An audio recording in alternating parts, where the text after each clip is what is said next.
नमस्कार, tasty bite recipe या चॅनलमध्ये सर्वांचे स्वागत आहे। आज आपण बनवणार आहे पिझ्झा, तोही ओव्हनमध्ये न बनवता हा पिझ्झा आपण तव्यावर बनवणार आहे। या पद्धतीने केलेला पिझ्झा क्रिस्पी, चीजी, टेस्टी आणि कमी मेहनतीमध्ये तयार होतो।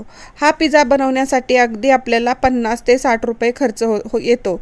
अगदी छान मार्केटसारखा चीजी पिझ्झा आपला तयार होतो। चला तर आपण पिझ्झा बनवायला सुरुवात करूया। यासाठी इथे मी पिझ्झा सॉस घेतलेला आहे, टोमॅटो सॉस घेतलेला आहे, यानंतर मोझरेला चीज घेतलेला आहे। इथे मी ब्रिटानियाचं एक चीज क्यूब घेतलेला आहे, एक कांदा घेतलेला आहे, एक टोमॅटो, एक ढोबळी, चिली फ्लेक्स, ओरिगॅनो आणि एक पिझ्झा बेसचं पॅकेट घेतलेलं आहे। त्यामध्ये 3 पिझ्झा बेस असतात। आता हे बेस मी एका प्लेटमध्ये काढून घेतलेला आहे। आता ज्या साईडला आपण सॉस लावणार आहे ती साईड आपण गॅसवरती भाजून घेणार आहे। असं केल्यामुळे खूप छान असा क्रिस्पी आपला वरच्या साईडनंही पिझ्झा होतो। आता गॅसवर तवा गरम झालेला आहे, त्यावरती मी अर्धा चमचा बटर घातलेला आहे। बटर किंवा तूप इथं वापरू शकता आणि त्यावर ज्या साईडला आपण पिझ्झा सॉस लावणार आहे ती साईड अगदी अर्धा मिनिटासाठी आपल्याला थोडीशी अशी भाजून घ्यायची आहे। अशाच पद्धतीने मी सर्व पिझ्झे भाजून घेणार आहे। यानंतर आपण भाज्या कट करून घेणार आहे। अगदी अशा टोमॅटोच्या मी पातळ स्लाइस इथे करून घेतलेल्या आहेत। तुम्ही पाहू शकता अतिशय पातळ अशा मी इथं टोमॅटोच्या स्लाइस करून घेतलेल्या आहेत। त्यानंतर मी ढोबळी कट करून घेणार आहे। पुढचा आणि मागचा भाग कट केल्यानंतर उभी आपण इथं मी ढोबळी कट करून घेतली आहे। तुम्ही तुमच्या आवडीनुसार भाज्या कट करू शकता। ढोबळी माझी कट करून झालेली आहे। यानंतर मी कांदा कट करणार आहे। बघा, कांदा मी कट करत आहे। या पद्धतीने कांद्याचे मोठे मोठे काप करून घेणार आहे। यानंतर कांद्याच्या अशा पाकळ्या सुट्ट्या करून घ्यायच्या आहेत। बघा, या पद्धतीने मी सर्व कांद्याच्या पाकळ्या सुट्ट्या करून घेतलेल्या आहेत। आता मी यातला मधला जो छोट्या पाकळ्या आहेत ती न वापरता फक्त मोठ्याच पाकळ्या पिझ्झामध्ये वापरणार आहे। अशाच पद्धतीने मी सर्व भाज्या अगदी व्यवस्थित कट करून घेतलेल्या आहे। कांदा, टोमॅटो आणि ढोबळी मिरची इथं माझी व्यवस्थित कट करून झालेली आहे। तुम्ही तुमच्या आवडीनुसार भाज्या कट करू शकता आणि वापरू शकता। आता भाजलेला पिझ्झा बेसमधला एक पिझ्झा बेस मी प्लेटमध्ये घेतलेला आहे आणि त्यावरती सुरुवातीला मी पिझ्झा सॉस घालून घेतलेला आहे। साधारण तो 1.5 चमचा आहे आणि त्यानंतर मी 1 चमचा टोमॅटो सॉस घातलेला आहे। आता हे दोन्ही सॉस व्यवस्थित असे मिक्स करून पिझ्झा बेसवरती सगळीकडे व्यवस्थित पिझ्झा बेसला लावून घ्यायचे आहेत। बघा, या पद्धतीने सगळीकडे माझा व्यवस्थित असा सॉस लावून झालेला आहे। सॉस पिझ्झा बेसला व्यवस्थित लावून झाला की त्यावरती आपण इथे मोझरेला चीज घालणार आहे। आता बऱ्याच वेळा काय होतं, सगळीकडे मोझरेला चीज मिळत नाही, त्यावेळेस मी जी छोटे क्यूब दाखवला आहे ब्रिटानियाचा किंवा दुसऱ्या कुठल्याही कंपनीचा असेल तर तुम्ही ते वापरू शकता। काय होतं, बऱ्याच वेळा हे मोझरेला चीज सगळीकडे मिळत नाही, त्यामुळे तुम्ही असे छोटे क्यूब आहेत तेही वापरून अगदी छान असा आपला पिझ्झा तयार होतो। बघा, या पद्धतीचे आता मी इथं फक्त मोझरेला चीजच वापरलेलं आहे। चीज व्यवस्थित असं सगळीकडे माझं पिझ्झावरती घालून झालेलं आहे।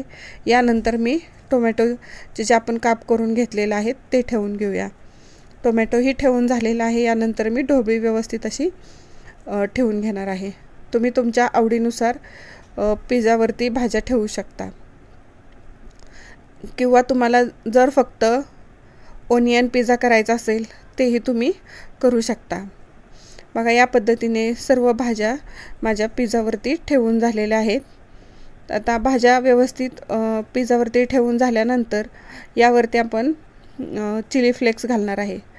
चिली फ्लेक्सचे आत्ताही घालायचं आहे आणि पिझ्झा बेक झाल्यानंतरही थोडंसं घालायचं आहे। आत्ता घातलं म्हणजे चीज मेल्ट झाल्यानंतर ते व्यवस्थित सगळ्या पिझ्झामध्ये मिक्स होतं आणि त्याची खूप छान अशी टेस्ट पिझ्झाला येते। त्यामुळे मी चिली फ्लेक्स आणि ओरिगॅनो आत्ता थोडं थोडं घालणार आहे। बघा, इथं माझं चिली फ्लेक्स आणि ओरिगॅनो पिझ्झावरती घालून झालेलं आहे। इथं माझा पिझ्झा आता बेक करण्यासाठी रेडी झालेला आहे।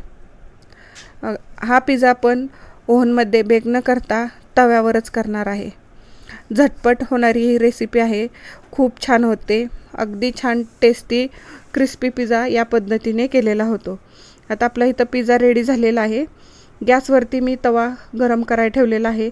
तवा गरम झाला की त्यावरती अर्धा चमचा बटर मी व्यवस्थित आता तव्याला लावून घेतलेला आहे आणि त्यावरती आपला तयार झालेला पिझ्झाचा बेस ठेवून घेणार आहे.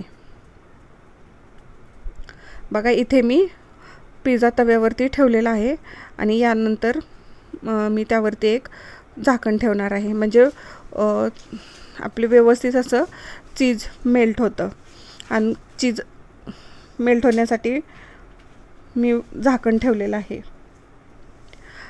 पिझ्झा बेक होताना आपल्याला गॅसची फ्लेम लोच ठेवायची आहे. जर मीडियम किंवा फुल गॅसवर आपण पिझ्झा बेक केला तर वरून चीज मेल्ट न होता फक्त खालच्या साईडने पिझ्झा करपला जातो. यामुळे आपल्याला लो फ्लेमवरतीच पिझ्झा आपल्याला बेक करायचा आहे. अशाच नवनवीन रेसिपी पाहण्यासाठी टेस्टी बाईट रेसिपी या चॅनलवर तुम्ही नवीन असाल तर सबस्क्राईब करा. सबस्क्राईब केलं असेल तर लाईक आणि शेअर करायला विसरू नका. बघा 5 मिनटानंतर आपला इथं पिझ्झा तयार झालेला आहे. पिझ्झावरचं चीज छान असं मेल्ट झालेलं आहे. खूप सुंदर पिझ्झा आपला इथं तयार झालेला आहे. आता हा तयार झालेला पिझ्झा आपण एका प्लेटमध्ये काढून घेऊया. तुम्ही पाहू शकता सुंदर असा पिझ्झा इथं तयार झालेला आहे. तो मी एका प्लेटमध्ये काढून घेत आहे. सावकाश असा पिझ्झा प्लेटमध्ये काढून घ्यायचा आहे. आता हा पिझ्झा आपण पिझ्झा कटरने कट करून घेऊया.